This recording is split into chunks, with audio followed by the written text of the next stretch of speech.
welcome to For Chits and Giggles 2019 Spiel preview video. This is a list of 28 games that I've picked from using the Tabletop Together tool, as well as Board Game Geek's website, that I think are worth checking out at the show this year. They are all available to buy or are available for demo purposes only, and I will specify the ones that are demoing only. Just a couple of things before I start. There are a lot of games on this list, so I'm not going to give you a huge amount of detail on each one, but hopefully enough to give you a taster, and I will include links at the bottom in the description so you can check them out for yourself if you are interested, and also because some of them there aren't a lot of information available. Secondly, it's very hard for certain genres of games to stand out in these days at the show, especially as there's over 1,100 new games available at this show. And so genres like that include sort of miniatures or epic sort of fantasy or war games, or even like some sort of spacey sci-fi games. I've tended to go with the ones that stand out a little bit, so please don't be offended if I haven't included some huge epic game that you know is going to be amazing. I probably will still check it out if I have time, but I've just focused on this sort of more bold standout games, so bear with me. Okay, so let's get stuck into this list. First up, sit-down games. There are two games that I'm interested. Their first one is called Palm Reader. Now, this is an interesting mechanic because it involves pattern recognition, and it's essentially a game where you have to sort of pass along a drawn pattern using your finger and the palm of your hand. So you kind of like draw on that. It's just a bit of a weird thing, but it's one of those quirky like ideas that I like the sound of, and it could be really good. It could be really interesting because I feel like there is a lot of ambiguity and kind of skill, I guess, involved in trying to work out and then pass on that pattern to other players. So yeah, that's called Palm Reader by Sit Down Games. The other game that I like by them is a sequel of sorts to a game that I really liked, and it's called Magic Maze on Mars. So this one looks a lot different. It's not just a sort of grid pathway that you're trying to move all these pieces down before. This time there's lots of colored sort of lines joining different spaces. There's still modular tiles where you reveal tiles, it looks like, but the way that you move is different, and it also looks a lot more there's a lot of different aspects to it that just make it look a bit more interesting than the last version, and hopefully they'll stay with the real-time cooperative no speaking rules, because that is what essentially made Magic Maze so great. So yeah, two of those games available, and they're on booth 30120. So next up we have Horrible Games, who've made games like Railroad Inc. and Potion Explosion. Their new game is called Fantastic. Fantastic spelt IQ at the end. This is a sculpting game, so bringing back the days of Cranium and Rapido, but this one is you get given a title of a sculpture, and it's probably going to be somewhat ambiguous as to what that could be, and your interpretation of that is important because everybody gets to make the sculpture, and then you reveal the names of the sculptures, and then you have to assign them to the right sculptures. That's my understanding of the game from the limited information that's available, and this one is only for demoing purposes. Would be keen to see how it plays, and that's at stand 4A108. Alright, next up we have Queen Games, and I don't know about you, but for me, Queen Games make a lot of games, but it's very rare for them to make a game that I'm really excited about. However, Copenhagen, which was released this year, did very well for them, was liked by a lot of people, and this is them cashing in on the roll and write phase because, as you might guess, Copenhagen Roll and Write is their newest game. It does look really good, obviously dice based, you've got that randomness, but the game looks like a really interesting variant of the original game while staying very true to it. Check it out, that'll be on stand 1D121. Next up, there's a company that I've never heard of before, but the game looks really interesting. The company is called Board Game Circus, and their game is called Cubit. Now, I'm just going to put up a picture of the box art because, like, immediately from the box, it looks interesting. From the way I understand it works is it's a set collection style game.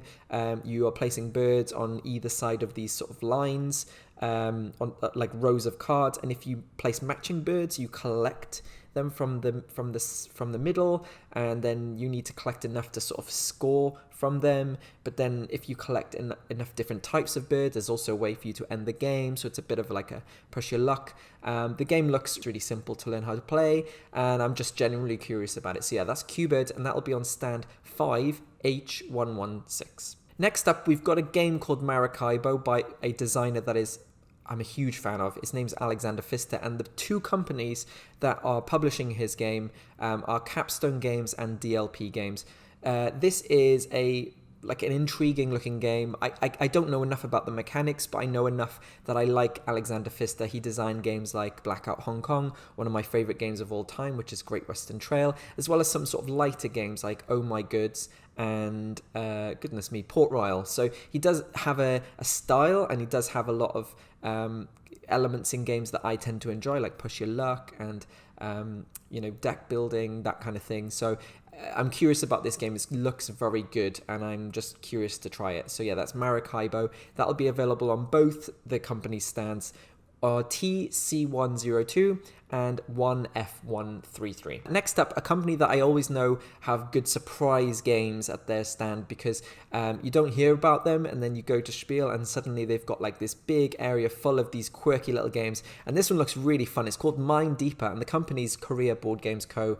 Limited, and this is Mind Deeper. It's a little grid. I'll try and put a picture up on this video, but you are essentially have these little blocks. You have a little grid, a stand, and you have these blocks in there with gems on either side, and you're trying to like push through the blocks to push gems out or stop opponents from pushing them through. I don't know how this works. I hope there's an element of like trying to push hit it just the right amount, because that's what they do tend to do very well. These games, they're like dexterity or like quirkiness.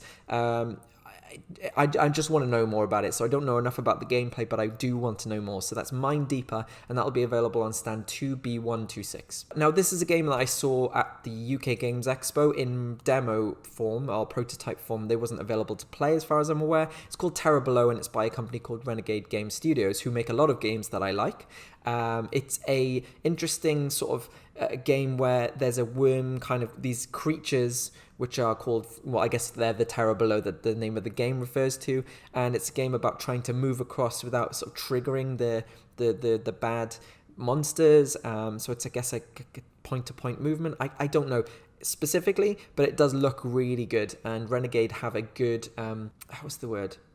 Pedigree. Renegade have a good pedigree, so I'm really excited to see what this game is like and maybe try it out for myself this time. And that'll be available on stand 2F138. All right, next up, Portal Games. Huge company, make a lot of very good games, and they tend to make games with sort of room for expansion. So this is a bit unusual for them, because this is a third edition of a game, and it's called Pret-a-Porter. It's a heavy economy game set in the world of fashion. So immediately, a theme that's unlike anything out there, and it's already been released to Kickstarter backers, but this, I guess, will be a chance for your regular customers like you and I who didn't get involved in the backing of it to try it out for themselves. That will be available on stand 30118. Next up, Emperor S4 is the company, and the game's called Geometric Art. So it's a game about drawing, but only using geometric shapes. So you'll roll some dice, you will be able to use those to sort of draw a item or object that's within a theme that you've been given or chosen. If the players guess it correctly, you both gain points. So it's a sort of drawing game with the added twist of being only able to draw with the shapes that you've got. So sometimes it's going to be more difficult. Sometimes you'll find a really creative use of those shapes and be able to do something amazing. But you also want to make it good. So yeah, that's called Geometric Art. It's actually available on stand 4C102. Okay, so next up is a company called Heidelbar Games, and they've done something that I haven't seen done before, and they've created a sort of a game system all about letters. It's called the Letter Piece system, and it's being used in two different games with different vibes. So the first one is called Decipher, and the second game is called Wordsmith. Now, the way that this letter piece system works is they've kind of taken all the letters and they've been able to create 4 different shapes with which you can create any letters from. And so they've used this in 2 different games. So first one is Decipher. This one is a game where there's a secret word which only one person knows. They reveal the number and different types of pieces in this word, and then the other players kind of have to decipher it by slowly getting clues about where certain pieces are placed in the word. And I guess as a bonus, or you're trying to be the first one to figure it out. So there's an element of puzzle, trying to work out what words could possibly be created based on what pieces are there. So that one's really cool. And the other one is called Wordsmith, and that one is a game where you are trying to create 6 different words by collecting and then using those pieces to build words. There's bonuses for using longer words, but then you also don't want to sort of spend too long making them, because then you'll fall behind and the game will end, I think, when the player creates 6 words. I'm not 100% sure, because again, there's limited information on those games, but they're really interesting and I am really curious to try them both and see how this letter piece system develops in the future, given that it does have some street cred in the designer has the creator of this system has come from games like Cosmic Encounter, so there is a cred in there, so I'm really curious about it. And that's that's Heidelberg Games, where you can find that, and they'll be on stall 1C131. Another game that I looked at and actually tried this time at the UK Games Expo, and it's called Paranormal Detectives, and it's by Lucky Duck Games, who obviously make a lot of big popular games like Chronicles of Crime and Jetpack Joyride. So this game is like Mysterium. A lot of people will say that. However, this is a mystery solving game. It's an actual mystery solving game. One player is the ghost, and they get given a card with specific details like the who, what, when, where, and why. And the other players have to ask questions, but the only way the ghost can answer them, and they can't be yes or no questions, is through actual physical pieces like tarot cards or a bit of string, or using like drawing with your finger on their back. So it's a really exciting game. It's one of the few games that I played at the UK Games Expo, but I was really excited to play when I sat down and they were teaching me. I was like, I can't wait to start playing this game. And I think this is officially being released at the show, if not before. So yeah, that's a really good game called Paranormal Detectives, and it's available on stall 4F110. Alley Cat Games, now they've got a few games available at the show, but the one I'm most excited about is Chocolate Factory. Now, I'm a white chocolate person, but, I don't blame it if you like other styles of chocolate. They're just wrong. However, this game is not about which chocolate's your favorite. This one is a Euro game where you are essentially pushing pieces of chocolate cocoa along a conveyor belt, so the tires kind of push along, and then you can add these cards and collect these sort of resources which allow you to manipulate the chocolate. It's a very interesting looking game. It seems to be one of their heavier offerings, which I'm really interested about, and the box and the artwork and just the idea of it is also very unique, so I'm really curious to try that, and that'll be on stand 5H119. Next up is Mandu Games. Now they'll be demoing, so demo only I'm afraid, but this game's called Dongwon, and it's not a lot of information has been released about it, but it's a game where you have different sort of cards with different traders on. You're collecting goods, and then you're kind of moving them through this board with all the traders on, and when you stop on a trader, you can do that special ability. The main reason I'm kind of curious about this game is it looks like one of those kind of easy to learn but very variable games, because there's lots of different types of characters, and also the artwork does look really authentic. So yeah, I'm curious about this game. So that's going to be available on stand 5A107. So now we come to a company called Boardcubator. Now I've never heard of these guys before. They may be new, but they're releasing a game which is kind of really intriguing.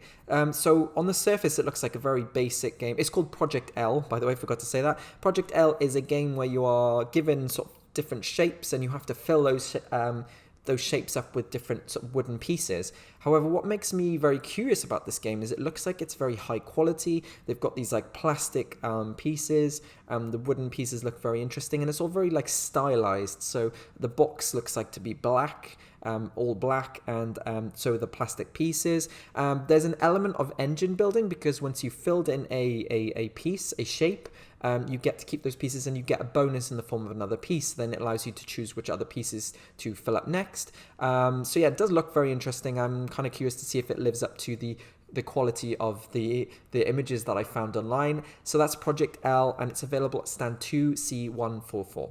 Okay, so Gyoki Unity is a company that released the next game I'm curious about, and it's called Kingsburg, the dice game. If you don't know, Kingsburg is a game that's been around for a few years. It's a dice rolling, kind of dice manipulation game. So you roll dice, and then you kind of use the abilities of the characters that match up to the dice you've rolled. This is the dice version of the game. It looks a little bit more slick. It looks a little bit more streamlined. Don't know much other than the fact that I really enjoyed Kingsburg, the original game. So yeah, that will be available on stand 2B124. Splotter, as you might know them already, are very famous for creating games that are massively in demand and not printed enough. The biggest title they've probably had is called Food Chain Magnate, and that one is now being given an expansion, which is called The Ketchup Mechanism and Other Ideas. Now, this intrigues me because the original game was a very heavy game about sort of building up a fast food empire. It's a very deterministic game. It allows you to upgrade, hire new staff, etc. So I'm curious as to what the new and the other ideas are. I mean, there's been a glimpse of them, but I think seeing them in practice and seeing how they interact with the currently existing components and gameplay will be very interesting. So yeah, that'll be available on stand 4F119. Another company that I know of, Board and Dice, very curious about the game they're releasing called Escape Tales Low Memory. This is one of those games that's narrative based, mystery solving. I tried the demo of it and I already made me curious about what's coming up in the rest of it, and there's already a lot of kind of people talking about this and how interested they are in it, and the theme is also really interesting as well. So yeah, that will be available on stand 2C112. Next up is Lifestyle Board Games Limited, and they're releasing a escape room style cooperative game with puzzle solving elements. It's called Escape from the Asylum. So not much, that I can really say about it because it's all about the puzzles and you don't really want to spoil those. But the theme intrigues me. It looks like it's done up very nicely, and it's yet another entry into this very crowded genre of escape room style games. So just curious, this one seemed to be a little bit higher than the others for me, as it's a new entity. So I'm curious about it and I look forward to trying it out at the show if that's possible. You'll find that on stall 1C140. Earlier on, I mentioned a designer that I really like, Alexander Pfister, and yet he's got another game that'll be new at the show, and it's called Expedition to New Dell. This will be available by Lookout Games, and this one seems to be building on the Oh My Goods universe. So if you've ever played that game or any of the various other games in that franchise, this one will probably really appeal to you like it does to me. So yeah, nothing else to say other than it's like seems like a bigger version of the game, or more an expansive kind of iteration of the Oh My Good style gameplay. That will be available on the Lookout Game stand, which is at 1F135. So another game that stood out to me for being a bit different and not usually like a theme that I'd enjoy. It's actually by a company called Bellwether Games. They're publishing the English edition. The game's called Freshwater Fly. It has Push Your Luck, which is kind of why I'm curious about it, and it's about fishing. Now, I've never played a fishing. I don't like fishing in real life. I don't even eat fish. It's disgusting, but I'm going to try this game because it does look like something different to what I'm used to, and that's ultimately what we should be doing at these shows. So yeah, Freshwater Fly, I'll be trying that at stand 5J123. Okay, so R&D Games made one of my favorite games of all time, Key Flower, and this show they'll be releasing the second edition of the game Key Market. Now, I haven't played Key Market because I've not actually been able to find a copy of it myself, but this is really exciting for me because I think the fact is this second edition feels like they've really ramped it up and added new sort of strategies to the game, as well as eliminating existing ones. So I'm really curious to try this. I have a lot of faith in this company based on just Keyflower alone. So yeah, Key Market second edition will be released, and you can find it at stand 30101. Now, a game that I tried last year by a company called Grumpy Owl Games was Untamed Feral Factions. Now, I didn't actually get a chance to properly play this game, but the designer did walk me through it, and ultimately you're picking these different factions, mixing up the deck, and they play together. So it feels a little bit like Key Forge, but this one is you choose which ones you want to mix up, and I imagine there'll be expansions released in the future. But I like the way of having these different factions, and the artwork, by the way, looks amazing. So I like the idea of picking these different factions, mixing them up, and seeing how that strategy plays out with more control over a game like Keyforge. So yeah, that'll be at the Grumpy Owl Games stand, and that's at 5J107. Now, a favorite designer of mine, Bez, she'll be at the show as usual, and the game I'm most curious about, and I only tried this in prototype form, but it's called Plus, represented by a symbol plus icon. This is a game of pattern recognition, symbol recognition, and also a great game of being harder the longer you play it, because it's all about, like, the better you do, the harder it is for you to continue to do well. Really simple game to learn. Really curious to see how it looks, and I believe this will be one of the most final versions of the game. So I hope to try it out at her stall. You should also check out her stall anyway. At 2 p.m. I think every day they have a competition where you can win stuff. So yeah, check out Bez's stand. It's at 5H119. So the last 3 games, the first one is by a company called Aporta Games. Now this isn't a game that I've been like, whoa, this is standing out. So, but it does look like a solid sort of flip and write game. I know I'm a fan of those from the Welcome To game. So this is called Trails of Tukana, and it's essentially a game about trying to join up different regions and creating path through this sort of like a map that you'll get given. I believe everybody's map is unique, so it's a kind of a game of optimizing your own map by using what shared components in these cards with different terrains on. So that one, I'm really curious to try it, because it looks like it could be one of those games that you could just kind of get stuck into really quickly, and that'll be available on stand 5E128. Okay, so the penultimate game on my list is another flip and write game, which is part of the roll and write genre. It's by Blue Cocker Games, and they actually created one of my favorite roll and, I guess, flip and write games, which is called Welcome to Your Perfect Home. This one is called Welcome to New Las Vegas, and it looks different. It looks like an evolution, or at least something vastly different to the original, but using the sort of same mechanics, I guess. Either way, I'm very excited to try it, and hopefully this will be them sort of reclaiming the crown of the roll and write, flip and write genre. So that'll be available at stand 4D119. Final game is a demo only, and it's by a company called Final Frontier Games. It's called Merchant's Cove. Now, I don't believe there's any pictures I found of the actual board, so what you're seeing mostly might just be renders, but it looks really stunning. It's an asymmetric sort of player power game. You are controlling a tribe or a faction, and the goal is to try and sort of attract these merchants who are coming into the cove, and you need to either kind of go in and grab them early, or you sort of stand back and sort of prepare stuff and then jump in later, but the risk of not getting stuff. So again, very minor, crappy description of the game as it was, but the game is intriguing in the sense that it's got these different things that I like, and I'm kind of curious to see how it plays. But this is demo only, but you will be able to find it at the stand, which is 4D111.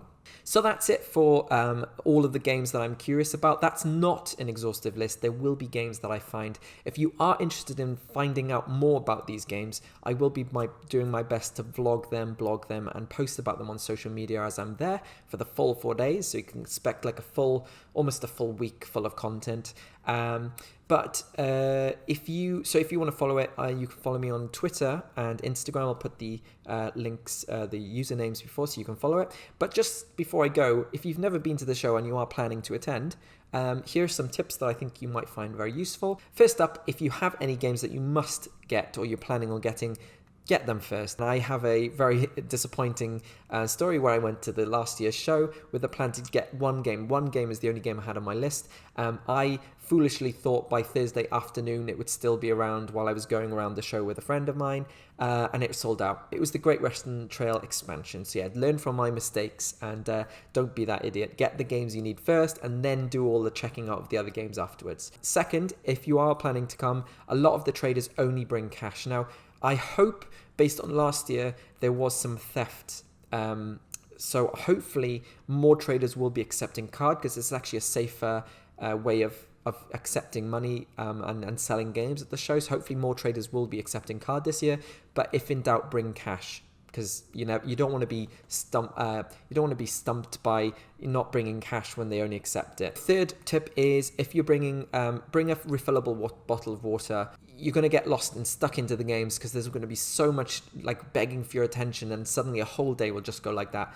Do yourself a favor, stay hydrated, look after yourself, and make sure that you can do all 4 days or however many days that you're doing in good health and good spirits. Another tip I have is if you are planning to go between halls 1, 2 and 3, there are outside areas which not a lot of people know you can go into or out into, which allow you to skip a lot of the queues. So if you are trying to kind of make a rush down through the main hall, it's often worth, on the busier days like Saturday, stepping outside and going through the outside version. There's also some really good food places there, which there's not a lot of queues there. So yeah, that's my probably biggest tip of all. Some games will allow you to sign up in advance for them, but not many. If you want to play a game, you are going to have to wait. And if you are waiting for a game, I always advise asking the staff at the booth how long they expect to be there. And then obviously it's up to you whether you want to decide how long, if that's worthy of waiting for that game. I've often found that coming back later, sometimes you just end up getting there and it's free. So it's often worth just trying that. And some games I really wanted to try, I just never found a time when it was free. So if there's a busy game, or if you feel like it's a hyped up game, it might be worth just putting in the hours, especially on the quieter days like Thursday and Friday and Sunday, just to try it out. Because if that is what you want to do, then you want to do it. So be prepared to wait. Finally, my biggest and most important tip for you guys is to be kind, be respectful, and be patient. If you can do that, you're already going to have a great time, and you're also going to make everybody else's experience great as well. There's no need to be rude. If you are feeling a bit stressed or hyped up, there's plenty of places to go outside, kind of de-stress, and they've added a new hall which is just for food and drink, and that seems like a good place to go for just like chilling down and kind of bringing the levels of stress down. Thank you so much for watching. I hope this video was useful for you. If you found it useful, please let me know by liking the video, subscribing, or even commenting, or reaching out to me via the social media which you have. So that's it for me. I will hopefully see you at the show. If you do see me, please say hi. I'm happy to chat to you. And that's it. So yeah, take care and enjoy Essen.